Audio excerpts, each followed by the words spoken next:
What's up YouTube, Capital G here, ready to see a couple of duelists get put in body bags because people are going to be getting bodied in these duels. We got ninjas and dark magician in the first one. You know, I feel like everybody has been on kind of this warrior brigade for probably the last few months in Yu-Gi-Oh! Obviously it started with Goki and then with dark warriors and Phantom Knights and all that stuff, but I feel like this is just, you know, ninjas are the deck that are just kind of forgotten. This archetype, man, they can still do so much because of Summon Sorceress and ISO'd, and people forget that ninjas can easily extra link. They can make like all the nightmares, they can do ridiculous stuff, and they can do it without losing advantage. You guys are going to see Dark Magician get pretty much everything off. He's going to get like the most ideal of setups. I'm not exactly sure why Cosmo Brain is being played.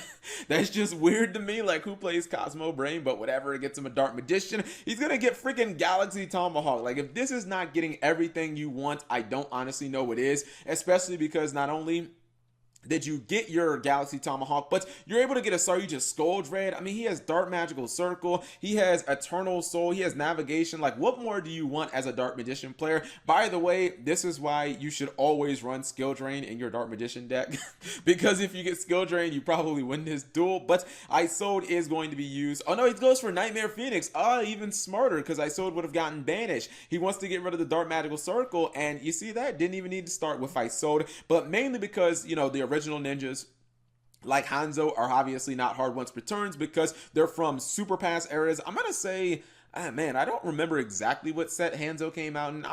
It feels like a Zexal card. I'm pretty sure, because I think they had a bunch of like ninja, what's it called, Xe monsters. So I'm gonna say it was a Zexal card. Yeah, these cards are not hard once per turns. You can go into ISO'd, you can go into Summon Sorceress, you can go into the Phantom Knights of Rusty Bardique. You can also go into a lot of the Nightmare monsters. I believe he's gonna go for Nightmare Griffin as well. And once he does this, his opponent's just like, you know, scoop phase. Now look, the thing is, you can see even as he does this, he's not losing like any advantage. I mean, this guy has he has more cards than when he started with just in his hand, let alone on his field. I mean, what do we have? He has 6 cards on field and he has what, 7 in his hand?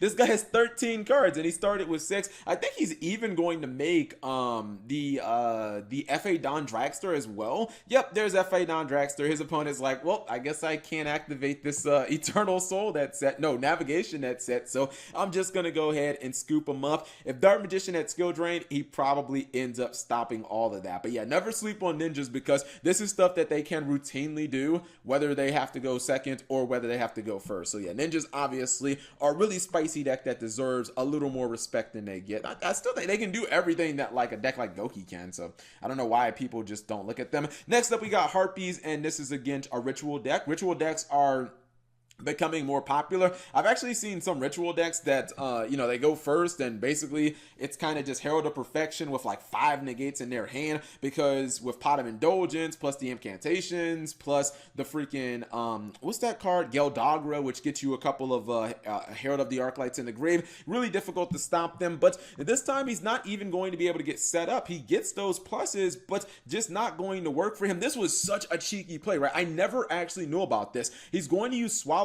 Nest on one of his Harpie ladies, his Harpie Perfumer, and guess what he's going to summon? He's going to actually summon the freaking Wind Barrier Statue, the Barrier Statue of Stormwind. Now his opponent cannot summon off Donna the Herald, well, unless it just somehow becomes a wind monster, but Herald of Perfection is obviously not. I think, man, I honestly feel like Harpie players, you might have to build your deck around that, right? Like, I never knew that that was a legitimate thing. Now his opponent's probably thinking, all right, Cap, no problem. He locked me out last turn, but I got my +1 off my Manju. I attacked it, no problem. He's still playing Harpies at the end of the day, unless he has what is that, Hysteric Party? Unless he has that, you know, Hysteric Party set, you know, he can't kill him or anything like that. No, guys, because of the new Utopia double, like any deck that plays rank 4s can now just OTK. You make your freaking Utopia double, you bring out Utopia, you throw a random copy of Double or Nothing in your deck, and you actually just one-shot your opponent with a 10,000 Utopia. So for all of you guys playing like level 4 decks out there, I mean, you might just want to consider, if you have a lot of extra deck space, throwing in a couple of Utopias and like 1 copy of Double or Nothing, because you never know when you can one-shot your opponent. Like, that's all I'm saying. Like, the opportunity comes up, you have insane offense, and you can just win the game. So hopefully you guys enjoyed those quick little duels. If you did, give the video a thumbs up. Thank you guys for watching. As always, subscribe if you have not already, and turn on that notification bell for daily videos. And just some real quick deck lists. We'll just look at these really briefly. Here is the Harpie deck.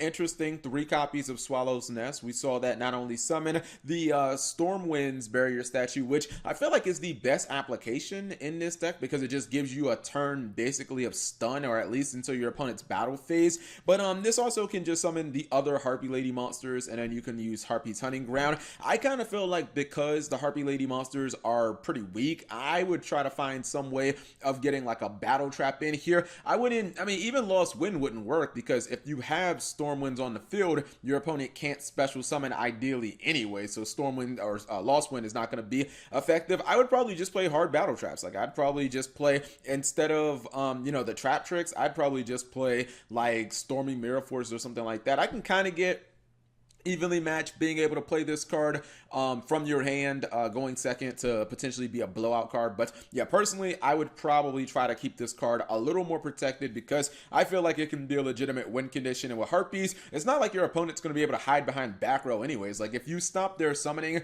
and you stop their battle phase, they can't just wall up with back row because this card exists. Like, Harpie's Hunting Ground is the perfect card to take advantage of people trying to hide behind back row, let alone a lot of people don't even play that much back row right now anyways. And then, oh yeah, the Ninja deck. So this is the Ninja deck. Oh my goodness, it is not in order. My bad. Usually the decks are completely in order. This is like a little embarrassing, but I usually have the decks in order. Looks like it's all over the place. Oh yeah, I totally forgot that ninjas, because of the transformation arts, ninjas can go into Apex Avian. So we saw the big board with a whole bunch of plays, but you can actually, if you do go first, you can throw up a little bit of negation with your Apex Avian. The rest of this looks like cards to stop your opponent from hand trapping you. You have a bunch of equip cards because of I Sowed and everything else. Wow, I actually love the Lost Wind. You guys know how much of a fan I am of Lost Winds. Like, I feel like it's one of the best traps in Yu-Gi-Oh. I'm loving that. I wonder if I actually influenced that. Probably not. I do like the Phantom Knights of Fogblade, as we saw in the duel. You can go into Rusty Bardique rather easily, mainly because like you have so many dark monsters in this deck. Like, Hanzo is dark, and Summon Sorceress is dark, and a lot of the ninjas and the warrior cards, like, they are actually dark attribute. Also Destrudo, you're probably going to use Destrudo for the synchro of Down Dragster, but just an interesting deck in general. You actually could go, if you wanted to throw some spice in here, I probably wouldn't, but you can actually run BLS in these ninja decks because some of the ninjas are light, and then also I believe they're Golden Ninja, Golden Upstart Ninja is light, and plus you can search BLS from ISO, so it's just another play.